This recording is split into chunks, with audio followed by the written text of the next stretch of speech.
আসসালামু আলাইকুম। আজ আবারও হাজির হলাম নতুন একটা রেসিপি নিয়ে। আজকের রেসিপি খেসারির ডালের পেঁয়াজু। এই খেসারির ডালের পেঁয়াজু খেতে কিন্তু অসম্ভব মজা লাগে, আর রমজান মাসে তো এই খেসারির ডালের পেঁয়াজুটা আমরা খেয়ে থাকি। তবে শুরু করা যাক কীভাবে এই খেসারির ডালের পেঁয়াজুটা বানানো যায়। প্রথমে আমি এখানে আমার পরিমাণ মতো খেসারির ডালটা বেটে নিয়েছি। আপনারা চাইলে এই ডালটা কম বা বেশি করে নিতে পারেন। আর খেসারির ডালটা আপনারা একটু মোটা করে রাখবেন, কিছুটা গোটা আর কিছুটা বেটে নেবেন। তারপরে এখানে আমি দিচ্ছি 1 বাটি মতো পেঁয়াজ। যেহেতু পেঁয়াজু সেহেতু পেঁয়াজের পরিমাণটা একটু বেশি লাগে।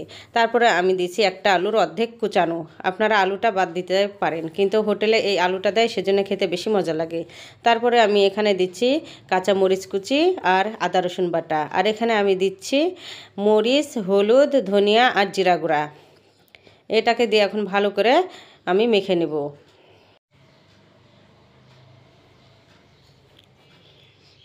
আর যেহেতু আমি প্রথমে কোনো লবণ দিইনি, এখন আমি লবণটা দিব। আমি 1/2 চামচ মতো লবণ দিচ্ছি। লবণটা একটু বুঝে দিতে হবে। তারপর আবারও কিছুক্ষণ ভালো করে মেখে নিলাম। আর মাখতে যেয়ে যদি পেঁয়াজের ডালটা ঝরঝরে মনে হয়, তবে আপনারা এই পর্যায়ে আটা বা ময়দা দিতে পারেন। আমি এখানে 2 চামচ মতো ময়দা দিয়ে দিচ্ছি, যাতে পেঁয়াজের ডালটা আঠালো হয়। ময়দা দেওয়ার পর আমি আবারও কিছুক্ষণ ভালো করে মেখে নেব।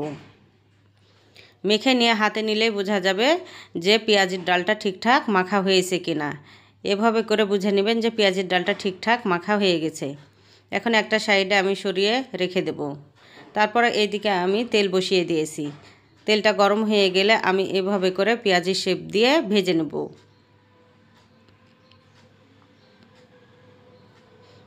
খুব সহজে এই পেঁয়াজের শেপটা যে কেউ দিতে পারে। আর যখন পেঁয়াজগুলা গরম তেলে দিবেন, তখন চুলার আঁচটা যেন মিডিয়াম আঁচে থাকে। এভাবে সবগুলো তেলে দিয়ে নিয়েছি। এক পাশ যখন হয়ে আসবে, তখন পেঁয়াজগুলোকে হালকা হাতে উল্টিয়ে দিতে হবে।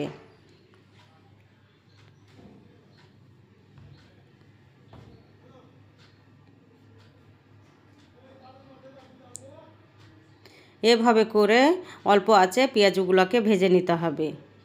যখন লাল হয়ে আসবে, তখন এগুলোকে উঠিয়ে নিতে হবে। সময় দিয়ে ভাজলে পেঁয়াজটা হয় অনেক মুচমুচে, আর অনেকক্ষণ পর্যন্ত মুচমুচে থাকে।